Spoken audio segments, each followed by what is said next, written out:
আপনারা নিশ্চয়ই খেয়াল করেছেন গতকাল থেকে গাজার অন্যতম প্রধান কেন্দ্র গাজা সিটিতে ইসরায়েল ব্যাপকভাবে স্থলাভিযান শুরু করেছে। নেতানিয়াহু এই অভিযানকে বলছে পাওয়ারফুল অপারেশন এবং ইসরায়েলি সেনাবাহিনী এই অভিযানকে বলছে তাদের একটা মেজর স্টেজ। এবং এই অভিযানের ফলে আমরা অলরেডি দেখছি সেখানকার গুরুত্বপূর্ণ স্থাপনাগুলোকে ধ্বংস করে দেওয়া হচ্ছে। একই সাথে সেখানের প্রায় 2 লক্ষ অধিবাসীকে গাজা সিটি ছাড়তে বাধ্য করা হচ্ছে। এখন প্রশ্ন হলো, এখন কেন ইসরায়েল গাজা সিটিতে এই ব্যাপক অভিযান চালাচ্ছে? এই অভিযানের পিছনে মূল উদ্দেশ্য কি? একই সাথে আমরা এটাও জানতে চেষ্টা করব যে এই ইসরায়েলি অভিযান আদৌ কি তার লক্ষ্য অর্জন করতে পারবে কিনা। স্টার এক্সপ্লেন্স উইথ সাজেন্সে আজকের পর্বে আমরা এই প্রশ্নগুলোর উত্তর খোঁজার চেষ্টা করব।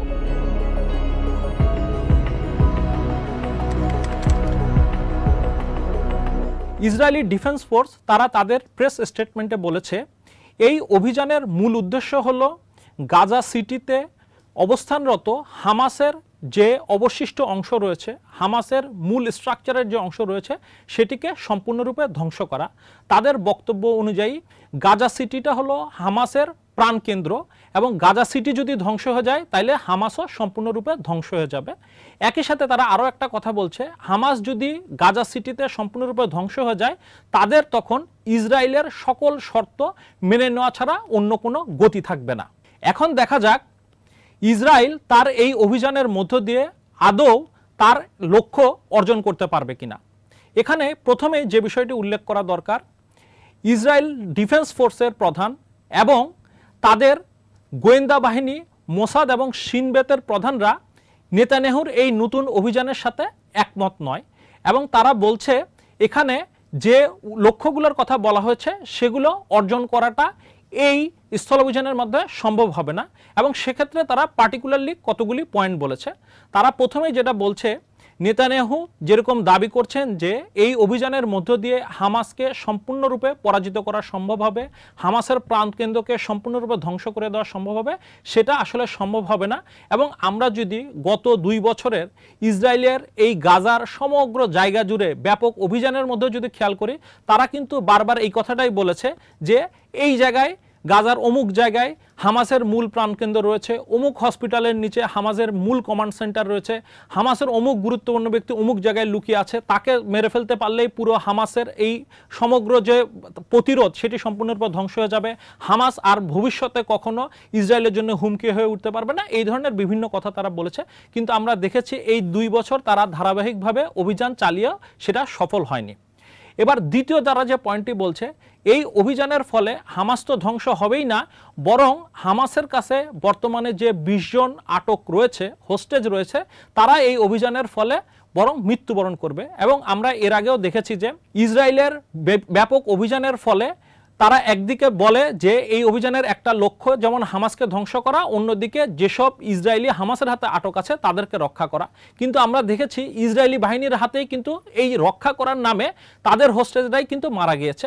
তো ইসরায়েলি সেনাবাহিনীর প্রধান এবং তাদের গোয়েন্দা প্রধানরা এটাই আশঙ্কা করছে যে ইসরায়েল এই গাজা সিটিতে যে ব্যাপক অভিযান চালাচ্ছে এর ফলে সেখানকার যে হোস্টেজরা আছে সেটা তারা মারা যেতে পারে। এমনকি ট্রাম্পও তার ট্রুথ সোশ্যালে যে পোস্ট দিয়েছে সেখানেও সে একই আশঙ্কা ব্যক্ত করেছে এবং হামাসকে বলেছে যে তারা যাতে এই যে যারা হোস্টেজ আছে তাদের নিরাপত্তা নিশ্চিত করে। তো এটা যদিও খুবই হাস্যকর দাবি, একদিকে আমেরিকা গাজা সিটিতে তার এই অভিযানকে সমর্থন জানাচ্ছে, ইসরায়েলি বাহিনীর অভিযানকে সমর্থন জানাচ্ছে, অন্যদিকে হামাসকে বলছে তারা যেন এই হোস্টেজদেরকে কোনোভাবে রক্ষা করে।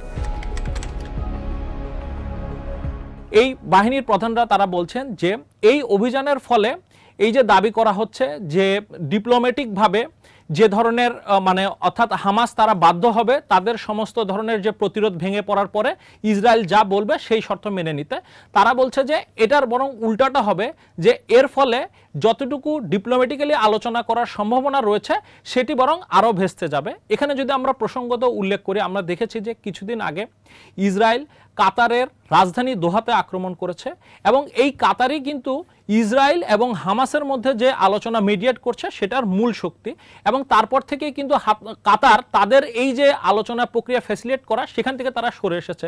তো ফলে আমরা দেখছি যে একদিকে ইসরায়েল এই একদিকে তো তারা হামাসকে আক্রমণ করছেই এবং সব ধরনের যে আলোচনা প্রক্রিয়া, সমঝোতা প্রক্রিয়া সেটাকে বাধা দিচ্ছে, এবং তারই একটা পর্যায়ে মূল যে মিডিয়েটর, মূল যে ফ্যাসিলিটেটর তাকেও তারা আক্রমণ করছে। তো ফলে এই যে দাবি যে এই আক্রমণের ফলে হামাস আসলে বাধ্য হবে সব ইসরায়েলি দাবি মেনে নিতে, সেটা সম্পূর্ণরূপে হাস্যকর। এবং তাদের সর্বশেষ যে বক্তব্যটা সেটা হলো যে এই আক্রমণ যে করছে, এবং এটা যেহেতু স্থলাভিযান, ব্যাপক তারা ট্যাঙ্ক এবং তাদের যে ইনফ্যান্ট্রি ফোর্স এগুলা তারা গাজা সিটিতে নিয়ে আসছে, এবং গাজার যে সম্পূর্ণ গাজা সিটি তারা ধ্বংস করছে, তার ফলে দেখা যাবে যে একটা লং টার্মে এই জায়গায় একটা মিলিটারি অকুপেশন হবে, অর্থাৎ গাজা সিটিটা সম্পূর্ণভাবে ইসরায়েলি সেনাবাহিনীর দখলে থাকবে। এবং এই জিনিসটা কিন্তু আমরা দেখেছি শুরু থেকেই ইসরায়েলের যারা সবচেয়ে বড় মিত্র, এমনকি আমেরিকাও, তারা কিন্তু বারবার ইসরায়েলকে বলছে যে গাজাতে ইসরায়েলের সম্পূর্ণরূপে সেনাবাহিনীর একটা ক্ষমতা গ্রহণ করা, এটাকে তারা কোনোভাবেই সমর্থন করে না। তো ফলে আমরা দেখতে পাচ্ছি যে ইন্টারন্যাশনালি এবং খোদ ইসরায়েলের ভিতর থেকেই ইসরায়েলের যারা এই অভিযানগুলোর সাথে যুক্ত, তারাই কিন্তু নেতানিয়াহুর এই স্থলাভিযানের যে উদ্দেশ্য সেগুলো সফল হবে না সেটি তারা বলে আসছেন। এর একটা উত্তর আমরা খুঁজে পাবো ইউএন স্পেশাল র্যাপোর্টেয়ার ফ্রান্সিসকা আলবানিজের একটা বক্তব্যে। তিনি বলছেন এই যে গাজা সিটিতে ব্যাপক হারে অভিযান হচ্ছে, এর মূল উদ্দেশ্য হলো যে গাজা সিটিতে চলমান যে এথনিক ক্লিনজিং চলছে, অর্থাৎ গাজাকে সম্পূর্ণরূপে ধ্বংস করে দেওয়া, সেখানে জাতিগতভাবে সম্পূর্ণ নিধন করা, সেটাকে একটা সম্পূর্ণ মাত্রা দিতে, একটা পূর্ণাঙ্গ মাত্রা দিতে এই গাজা সিটিতে অভিযান চলছে। এবং আমরা যদি তার এই বক্তব্যটাকে মিলিয়ে দেখি বাস্তবতার সাথে, তাহলে আমরা দেখব যে গাজা সিটিটা হলো সমগ্র গাজার এটা প্রাণকেন্দ্র, কারণ এখানে রয়েছে গাজার সবচেয়ে গুরুত্বপূর্ণ যেসব ফ্যাসিলিটি রয়েছে, গাজার সবচেয়ে যেসব গুরুত্বপূর্ণ ইনফ্রাস্ট্রাকচার রয়েছে, অর্থাৎ তাদের গুরুত্বপূর্ণ হসপিটালগুলো, যেমন আল শিফা হসপিটাল এখানে রয়েছে, তাদের গুরুত্বপূর্ণ যে বিশ্ববিদ্যালয় যেমন আল আকসা বিশ্ববিদ্যালয়, আল আজহার যে বিশ্ববিদ্যালয়গুলো রয়েছে সেগুলো সব এখানে, তাদের কালচারাল সেন্টার, একই সাথে ইউএনের যে গুরুত্বপূর্ণ সদর দপ্তর, বিশেষ করে আনরোয়ার যে সদর দপ্তর, যারা দীর্ঘদিনভাবে এই প্যালেস্টাইনিয়ানদেরকে, গাজাবাসীদেরকে সহায়তা করে আসছে, তাদের সদর দপ্তরগুলো কিন্তু এখানে অবস্থিত। এবং আমরা দেখছি গতকাল থেকেই কিন্তু এগুলোতে ব্যাপকভাবে আক্রমণ চলছে এবং এই ধরনের স্থাপনাগুলো ধ্বংস করার চেষ্টা চালাচ্ছে। তো ফলে এই যে বিষয়টা যে গাজার সবচেয়ে গুরুত্বপূর্ণ জায়গা, সেটাকে ধ্বংস করার মধ্য দিয়ে ফ্রান্সিসকা আলবানিজ যেটা বারবার বলছে যে গাজা সিটিটাকে সম্পূর্ণভাবে আনলিভেবল করা, অর্থাৎ এর পরবর্তী যখন ইসরায়েল এবং এই প্যালেস্টাইনের এই গাজার বর্তমান যে তাদের ব্যাপক সামরিক অভিযান এগুলা যখন শেষ হবে, তার পরবর্তী সময়ে এই গাজার তার নতুনভাবে তার রিবিল্ডিং করা বা গাজার ভবিষ্যৎ, বা একই সাথে আমরা যদি মিলিয়ে বলি যে এই যে প্যালেস্টাইন রাষ্ট্রের ভবিষ্যৎ, সেটাকে যতভাবে বিলম্বিত করা যায়, যতভাবে বাধাগ্রস্ত করা যায়, যতভাবে ধ্বংস করা যায়, সেটাই আসলে এই আক্রমণের মূল উদ্দেশ্য। এবং আমরা যদি এই বর্তমান সময়টাকে যদি মিলিয়ে দেখি, আমরা দেখব যে সেপ্টেম্বরের 12 তারিখ অর্থাৎ গত শুক্রবার কিন্তু জাতিসংঘে একটা ব্যাপক ভোটে এই যে টু স্টেট সলিউশন সেটার পক্ষে কিন্তু রায় এসেছে। এবং সামনে সেপ্টেম্বরের 22 তারিখে এখানে জাতিসংঘের যে সাধারণ অধিবেশন তার সাইডলাইনে সেখানেও কিন্তু ব্যাপক আলোচনা হবে, এবং সেখানে বলা হচ্ছে যে ব্রিটেন, ফ্রান্স, কানাডা, বেলজিয়ামের মতো গুরুত্বপূর্ণ রাষ্ট্রগুলো তারা প্যালেস্টাইনকে একটা স্বাধীন রাষ্ট্র হিসেবে স্বীকৃতি দেবে। তো ফলে এই পরিস্থিতিতে তখন কিন্তু ইসরায়েল অলরেডি তারা ইন্টারন্যাশনালি ডিপ্লোম্যাটিক্যালি তারা কিন্তু এলিয়েনেটেড, ফলে তাদের উপর আরও অনেক বেশি চাপ বাড়বে, তাদের এই অভিযান বন্ধ করার ব্যাপারে ব্যাপক রকম চাপ আসবে। ফলে তার আগেই ইসরায়েলের দিক থেকে একটা বড় লক্ষ্য, নেতানিয়াহুর দিক থেকে একটা বড় লক্ষ্য যে প্যালেস্টাইন রাষ্ট্রের কোনো একটা ভায়াবল স্টেট হিসেবে টিকে থাকার সব ধরনের সম্ভাবনাকে ধ্বংস করা, এবং এই গাজা সিটিতে যে বিশেষ অপারেশন চলছে সেটারও মূল উদ্দেশ্য এটাই বলে আমি মনে করি।